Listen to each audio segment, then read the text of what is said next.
तो आज की कहानी इसी ईरान और इजराइल की इस ताज़ा दुश्मनी की कहानी है। लेकिन ये दुश्मनी वैसी नहीं है, मतलब ये दो दोस्तों की दुश्मनी की कहानी है।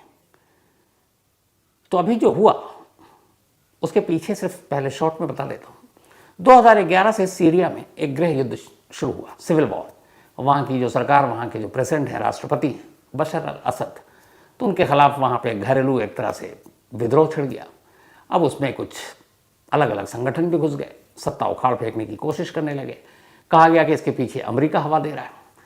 तो वैसे ही जैसे मैंने बताया दोस्ती और दुश्मनी, तो जहाँ अमेरिका कूदता है वहाँ अमेरिका का दुश्मन रूस भी कूद जाता है, या फिर चीन भी बीच में आ जाता है, क्योंकि सभी के अपने अपने मतलब और मसलहत है। तो अब जब सीरिया में ये जंग छिड़ी तो उधर ISIS पहुंच गया, बगदादी। अब अमेरिका उसकी मदद कर रहा है सीरिया में बशर अल असद की सरकार गिराने के, जबकि वही ISI अफगानिस्तान में उसका दुश्मन है। तो जब अमेरिका कूदा तो फिर रशिया भी कूद गया। अब उसके बाद ये दो महाशक्तियों के बीच में सीरिया पिस रहा है। अब इसी बीच में सीरिया में बाकी लोगों के साथ साथ ईरान भी दाखिल हो जाता है। अब बशर अल असद के सपोर्टर ईरान वाले, उन्होंने सीरिया की मदद करनी शुरू कर दी, विद्रोहियों के खिलाफ हथियार दिए, जंग लड़नी शुरू कर दी। धीरे धीरे वक्त बीता, 2011 में शुरुआत, 2024 से सीरिया अभी भी पूरी तरह से शांत हुआ नहीं है। तो जब ईरान ने मदद की सीरिया की सरकार को, लगा तो अब सीरिया में ईरान की अच्छी खासी सेना भी जमा हो गई, पैड भी हो गई, और वहाँ ईरानी एम्बेसी में बाकायदा जो ईरान के कमांडर सीनियर मिलिट्री के, वो सब भी वहाँ रहने लगे। सीरिया सरकार उनको दोस्त की तरह देखती थी। लेकिन सीरिया और ईरान की ये दोस्ती इजराइल को बुरी लग रही थी, और उसकी वजह ये थी कि सीरिया से इजराइल की बॉर्डर लगता है। सीरिया और इजराइल की सीमा एक दूसरे से लगती है, बॉर्डर है। तो अगर ईरान सीरिया तक पहुंच गया तो फिर सीरिया से इजराइल पर हमला या फिर बाकी चीज़ें आसानी से हो सकती हैं। तो इसीलिए इस सीरिया वॉर पर इजराइल की नज़र थी, और उसे लगा यहाँ पे ईरानी सेनाओं का जमावड़ा भी हो रहा है, पता नहीं ये अपना बेस भी बना लें, मिलिट्री बेस। तो ये सब कुछ चल रहा था।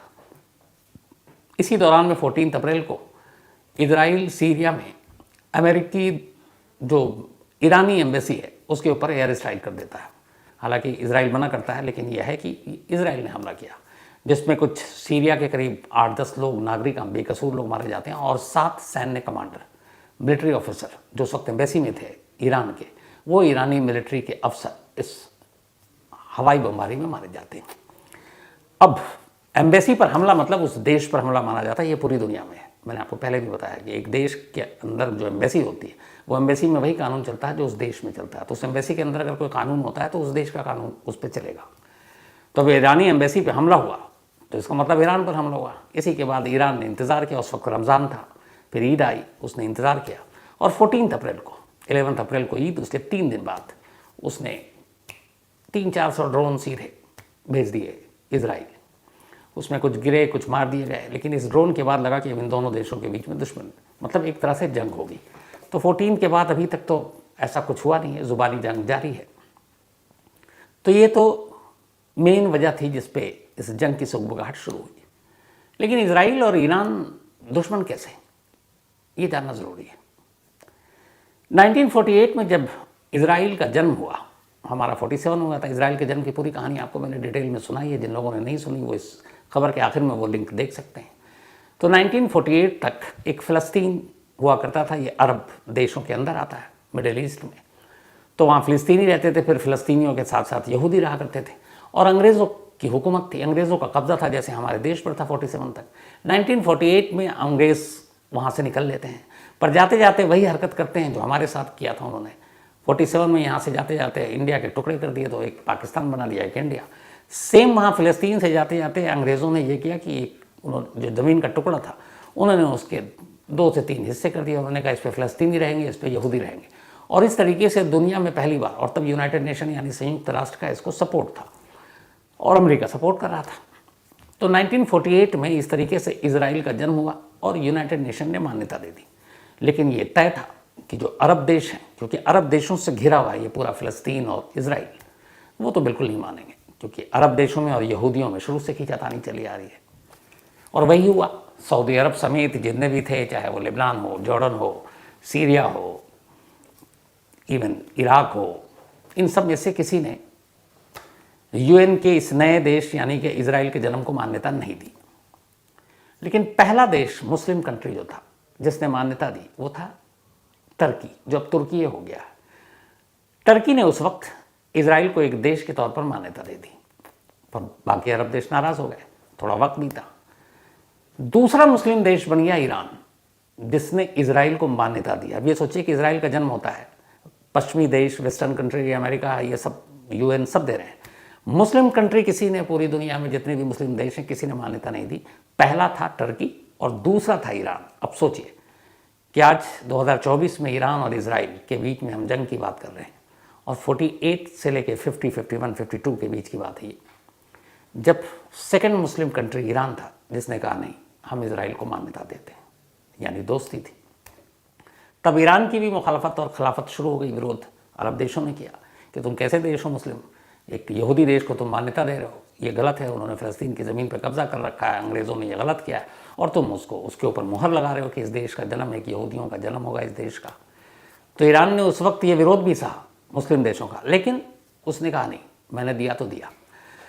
और ये दोस्ती चली उसके बाद अगले 1979 तक, मतलब 48 से 1979, लगभग 43 सालों तक, 43-44 सालों तक इजराइल और ईरान दोस्त रहे। लेकिन फिर 1979 में ऐसा कुछ हुआ कि ये दोस्ती दुश्मनी में बदल गई। तो 79 के बाद क्या हुआ, उससे पहले जानते हैं कि 48 से लेके 79 में क्या हुआ। तो हुआ ये कि जब इजराइल का जन्म हुआ था तब ईरान में पहलवी राजाओं की हुकूमत थी, और पहलवी राजा उस वक्त 1902-4-5 से ही ईरान पर शासन कर रहे थे। तो उनकी हुकूमत थी, और पहलवी राजा बड़े उस वक्त जो है बड़े खुले मिजाज के थे। ईरान वैसा देश नहीं था जैसा आज है। कहते हैं कि ये वो दौर था जब ईरान की फैशन डिज़ाइनिंग, वहाँ के मार्केट, वहाँ के बाकी चीज़ें वेस्टर्न देशों को, वेस्टर्न कंट्री को टक्कर देती थी। वो इतना आगे था इन चीज़ों में, और लोग जो सैलानी हैं, जो टूरिस्ट हैं, वो सब ईरान की तरफ जाते थे, इतना एडवांस था ईरान। तो ईरान वो देश था पहलवी के दौर में, और सब कुछ ठीक चल रहा था, और पहलवी राजाओं के सर पर अमेरिका का हाथ था। तो उनको भी ये था कि भैया चलो, अब अमेरिका का हाथ था। तो 1948 में अभी पहलवी शासन चल रहा है। क्या हुआ कि इजराइल का जन्म हो गया। अब इजराइल का जन्म हुआ तो अमेरिका ने की मर्जी से हुआ था, अमेरिका ने सपोर्ट किया। अब अमेरिका ने सपोर्ट किया तो पहलवी राजा जो ईरान पर शासन कर रहे हैं, वो अपने मतलब गुरु के खिलाफ कैसे जा सकते हैं, और अमेरिका उनका गुरु था उस वक्त पहलवी राजाओं का, वो अमेरिका के इशारे पर ही सब नाचते थे। तो अमेरिका ने कहा भाई इसको, मैंने इस पर हाथ रखा है, तुम भी सर पे हाथ रखो। उस वक्त के राजाओं को लगा ये सब क्या मतलब है, ठीक है रख देते हैं। तो पहलवी राजाओं ने दूसरा मुस्लिम कंट्री बना टर्की के बाद, जिसने इजराइल का सपोर्ट कर दिया। अब उसके बाद ये चलता रहा, इजराइल के देश की मान्यता मिल गई, अमेरिका अपना ईरान से अपने सारे फ़ायदे उठाता रहा पहलवी शासन में। उसके बाद वहाँ ईरान उसी तरीके से चल रहा था, सब कुछ ठीक था।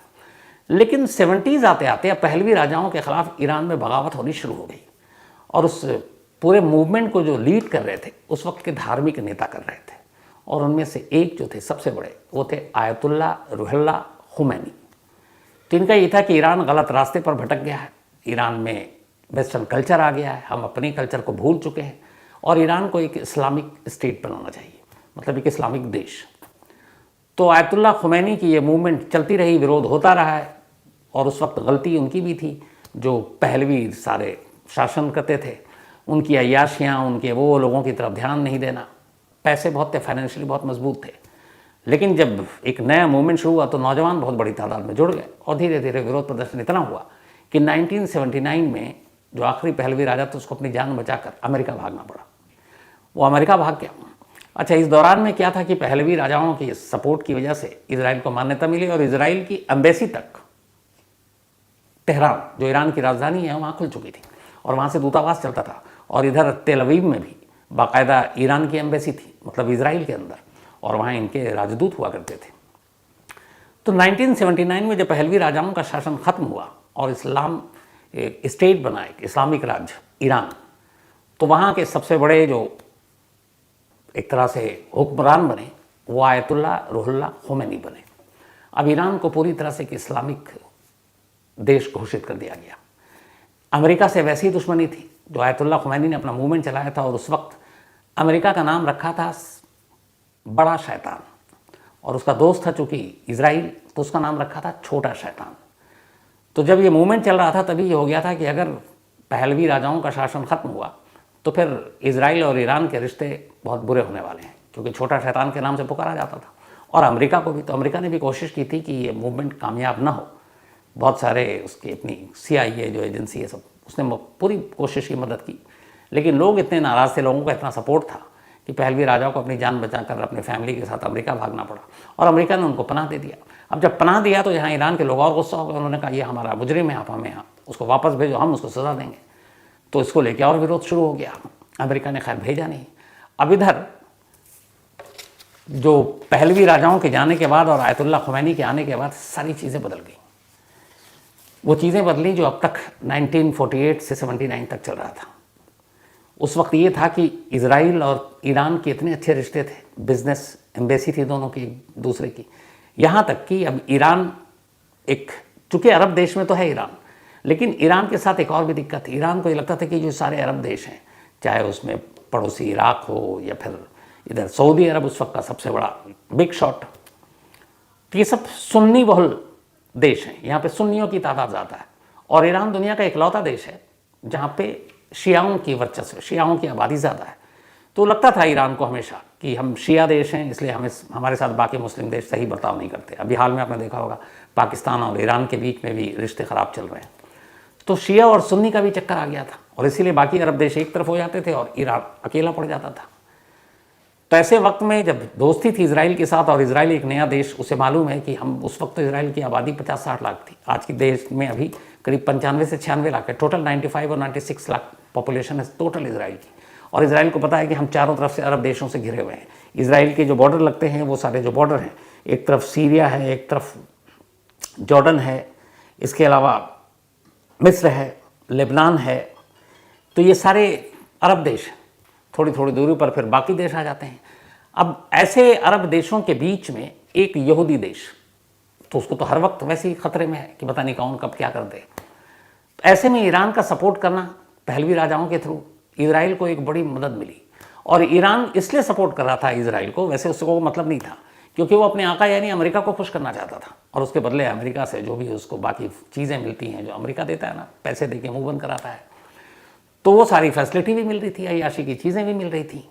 तो इधर ईरान को था कि इजराइल को सपोर्ट करके हमने अमेरिका को खुश कर दिया, अपने आका को, अपने दादा को।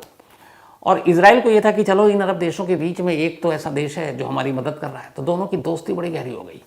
जैसा मैंने बताया, एम्बेसी खुल गई, यहाँ तक कि अब डिफेंस के लेवल पे भी, कि ईरान को ये पता था कि मैं शिया देश हूँ, बाकी सुन्नी देश हैं, तो कल को कोई झगड़ा, लड़ाई, जंग हो जाए, इराक से बाद में हुआ ही, तो क्या करें। तो अपनी हिफाजत के लिए उसने अपनी मिलिट्री, अपनी खुफिया एजेंसी, इन सबको मजबूत करना शुरू किया। और इसके लिए बाकायदा इजराइल ने ऑफ़र किया कि हम आपकी मदद करेंगे। और इजराइल ने, एक दौर था जब ईरान की सैन्य ताकत को मजबूत करने के लिए उसकी बाकायदा मदद की, यहाँ तक कि जो ईरान की खुफिया एजेंसी थी सवाक, उसकी मदद इजराइल की खुफिया एजेंसी मोसाद ने की। तो सोचिए, दुनिया की जो सबसे बेहतरीन सीक्रेट सर्विसेज खुफिया एजेंसी मानी जाती है मोसाद, उसने ट्रेनिंग दी और उसने बाकी चीज़ें बताई ईरान की खुफिया एजेंसी सावाक को। ये वो दौर था, उसे बताया कैसे ऑपरेशन हैंडल करना है, कैसे इन्फॉर्मेशन लानी है, कैसे बाहर से जाकर इन्फॉर्मेशन लानी है, ये सारी चीज़ें। यहाँ तक के कहते हैं अनऑफिशियल कि ये भी था कि पड़ोसी देशों की जो जितनी भी मिलिट्री पावर और बाकी चीज़ें थी, उसकी जानकारी भी इजराइल एक दौर में ईरान को देता था, और ईरान खुश था। लेकिन तब तक जब तक पहलवी राजाओं की हुकूमत थी। 1979 के बाद सीन बदल गया। अब नई हुकूमत जो आई वहाँ पे इस्लामिक, उसने इजराइल को छोटा शैतान बना दिया और अमेरिका को बड़ा शैतान, और यहीं से रिश्ते ख़राब। सबसे पहले तो आयतुल्लाह खुमैनी के आने के बाद ये हुआ कि तेल अवीव में ईरानी एम्बेसी बंद कर दिया गया। जो तेहरान में इजराइल का दूतावास था, उस दूतावास को इजराइल की जगह पे फ़िलिस्तीनी एम्बेसी बना दिया गया। बाकायदा यासिर अराफात को बुलाया गया तेहरान, और उनकी ही मौजूदगी में जो तेहरान यानी कि ईरान की राजधानी में एम्बेसी थी इजराइल की, उसको फ़िलिस्तीनी दूतावास करार दिया गया। और वो दिन है, आज का दिन है। ईरान के साथ इसराइल और इसराइल के साथ ईरान के लगभग सारे रिश्ते ख़त्म हैं। इनकी कोई राजनयिक संबंध नहीं है, एम्बेसी नहीं है, एयर स्पेस नहीं है, ऊपर से एक दूसरे के उड़कर नहीं जाते हैं, डायरेक्ट फ्लाइट नहीं है, इनके बिजनेस नहीं है। मतलब एक दुश्मन के साथ जो भी होता है कि आपका कोई रिश्ता ही नहीं रखना है, तो ईरान और इसराइल एक दूसरे से कोई रिश्ता ही नहीं रखते। लेकिन यहाँ है कि चलो भैया रिश्ता मत रखो, तुम अपने घर खुश, हम अपने घर खुश, ऐसा नहीं है। 1979 से जब रिश्ते ख़राब हुए तो ईरान और इसराइल के बीच एक शैडो वॉर शुरू हुआ, जिसको कहते हैं एक हम सामने से नहीं लड़ना, पर्दे के पीछे से लड़ना। अब खुलकर ईरान ने कभी जंग नहीं लड़ी इसराइल से, ना इसराइल ने ईरान से जंग लड़ी, लेकिन पर्दे के पीछे से दोनों हमेशा लड़ते रहे। ऐसे दर्जनों सैकड़ों हमले हुए होंगे दूसरों के कंधे पर बंदूक रखकर। अब जैसे हमास या हिजबुल्ला, ये सारे जो एक लड़ाके हैं जो लड़ते हैं इसराइल से, इन सबको हथियार और मदद ईरान करता है बाकी देशों के साथ। तो इनको खड़ा किया ईरान ने। कहते हैं कि हिजबुल्ला को खड़ा करने वाला एक तरह से ईरान ही है, हथियार भी वही देता है। अभी जो इसराइल और फ़िलिस्तीन के बीच जो जंग की शुरुआत हुई थी, वो उसी हमास और उसके रॉकेट के दागने के बाद जैसे बहुत सारे लोग मारे गए, फिर जंग शुरू हुई, जो अब भी पूरी तरह से रुकी नहीं है। तो हमेशा ये कहा जाता है कि ऐसे लोगों को हथियार और फिर इन लोगों को भेजना, इसके पीछे ईरान है। अब चूंकि फ़िलिस्तीनियों के पास सेना रखने का हक नहीं है, ये भी मैंने आपको पूरी इसराइल और फ़िलिस्तीन की भी कहानी बताई है, इनके जन्म की, वो भी आप सुन सकते हैं। तो ऐसे में जब भी हथियार की बात आती है तो इल्ज़ाम ईरान पे ही लगता है कि यही हमास और हिजबुल्ला के ज़रिए हथियार दे रहा और ये जाकर फ़िलिस्तीन में, गाज़ा में स्पेशली लड़ते हैं इसराइल के ख़िलाफ़। तो इसलिए इन दोनों के बीच में ये छद्म वार या जिसको शैडो वार कहते हैं चलता रहता है।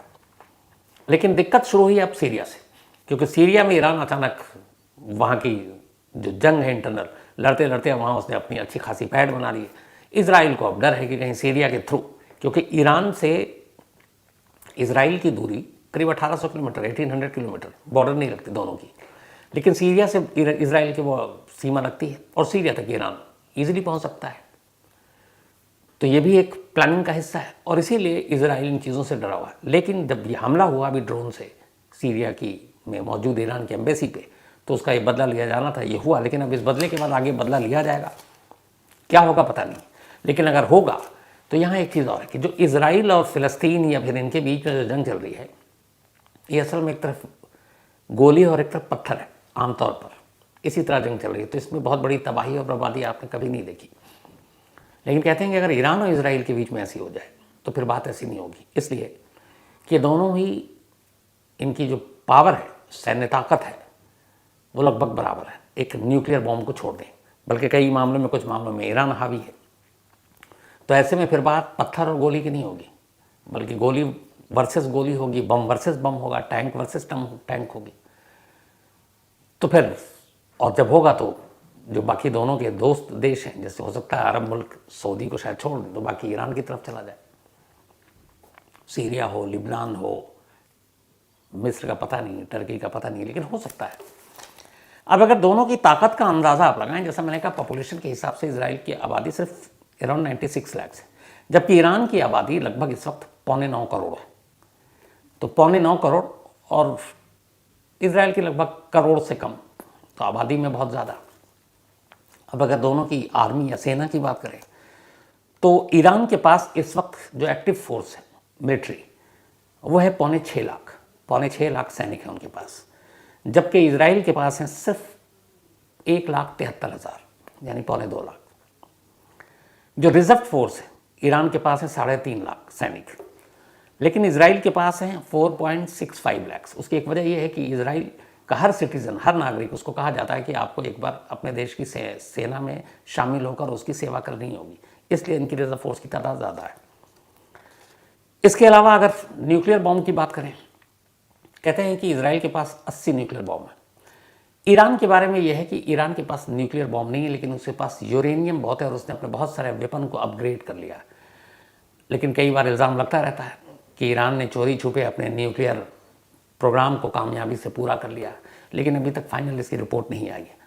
लेकिन यूरेनियम इतनी बड़ी तादाद में ईरान में होना, ये भी होता है कि क्या पता शायद उसने चोरी छुपे ये सारी चीज़ें कर ली हो। और इजराइल हमेशा ये चाहता है कि ईरान न्यूक्लियर पावर ना बने, क्योंकि उसे मालूम है कि अगर वो न्यूक्लियर पावर बन गया तो उस पूरे एरिया में, उस अरब मुल्क में, उसके अलावा इकलौता ईरान बन जाएगा। हालांकि पूरी दुनिया में अगर आप मुस्लिम कंट्री की बात करें, जितने भी देश हैं मुस्लिम, उनमें इस वक्त सिवाय पाकिस्तान के किसी और के पास न्यूक्लियर वेपन नहीं है। इकलौता पाकिस्तान है दुनिया में मुस्लिम देश जिसके पास न्यूक्लियर बॉम्ब है, लगभग 130 बॉम्ब है उसके पास। इसके अलावा किसी मुस्लिम कंट्री के पास कोई न्यूक्लियर बॉम्ब नहीं है। ईरान के बारे में शक है, लेकिन पुख्ता तौर पर आज तक साबित नहीं हुआ। इसके अलावा अगर एयरफोर्स की इनकी बात करें तो ईरान के पास 551 जेट है लड़ाई के लिए, जबकि इजराइल के पास 612 में, थोड़ा सा ज़्यादा, 612 है। टैंक 4071 टैंक ईरान के पास हैं, 2200 टैंक इजराइल के पास हैं, यानी आधे। इसके अलावा अगर दोनों देशों के डिफेंस बजट की बात करें तो इसमें एक बड़ी अच्छी चीज़ समझ में आती है। ईरान का जो डिफेंस बजट है वो है 9.9 अरब यूएस डॉलर, जबकि इजराइल का है 24.2 यूएस अरब डॉलर। मतलब इससे लगभग 2.5 गुना ज़्यादा बजट इजराइल का है, जबकि इजराइल की आबादी सिर्फ 1 करोड़ भी नहीं है। ईरान की आबादी 9 करोड़ है, लेकिन ईरान के सिर्फ 10 अरब के करीब मान लीजिए, और इसके लगभग 24 अरब डॉलर है। तो वजह क्यों? उसकी वजह यह है कि इजराइल को ईरान के मुकाबले जिस जगह पे वो है और उसके इर्द गिर्द उसके पड़ोसियों से हर वक्त, हर दिन खतरा रहता है, क्योंकि वो अरब देशों के बीच में बैठा हुआ है। तो इसलिए उसका डिफेंस बजट हमेशा ज़्यादा होता है। इसके अलावा अगर बात करें समंदर में किसकी कितनी ताकत है, तो जो समुद्री लड़ाकू जहाज़ है, युद्धपोत जिसको कहते हैं, 101 इस वक्त ईरान के पास हैं, 67 इजराइल के पास हैं। बख्तरबंद गाड़ियाँ 65,000 ईरान के पास है, और 43,000 इजराइल के पास है। तो इन सारी चीज़ों के हिसाब से अगर चलें, और दुनिया में कहते हैं कि जो मजबूत जिन देशों के पास आर्मी है उनमें ईरान की रैंकिंग 14th है, मतलब पूरी दुनिया में 14वें नंबर पर है जिसकी आर्मी बहुत मजबूत है, वो ईरान है। और इजराइल का नंबर आता है 17वां, यानी सिर्फ 3 पायदान नीचे है वो। तो कायदे से देखिए तो दोनों लगभग बराबर है, सिवाय न्यूक्लियर वेपन को हटा दीजिए। तो अब ये पता नहीं है कि न्यूक्लियर वेपन सच में नहीं ईरान के पास और गलती से निकल आया, जंग मान लो ऊपर वाला न करे हो, तो फिर तो और भी पता नहीं क्या होगा। लेकिन न्यूक्लियर वेपन को हटा दें तो दोनों लगभग बराबर हैं। और इसीलिए अगर ईरान में और इजराइल में जंग होती है तो फिर ये वैसी नहीं होगी जो फ़लस्तीन और अब तक हमास या फिर हिजबुल्लाह लड़ता आया, या फिर जैसे रूस और यूक्रेन का है। हालांकि उसमें भी देखिए रूस और यूक्रेन का कोई मुकाबला नहीं, लेकिन करीब 2 साल से ऊपर हो गए, जंग अब भी जा रही है, हार जीत कुछ हुआ नहीं है, बेगुनाह लोग मारे जा रहे हैं, आपकी पूरी शहर के शहर लोगों के घर बर्बाद हो गए। लेकिन ये चिंता की बात है, और इसीलिए तमाम देश इस वक्त लगे हुए हैं कि किसी तरह इन दोनों को ठंडा किया जाए।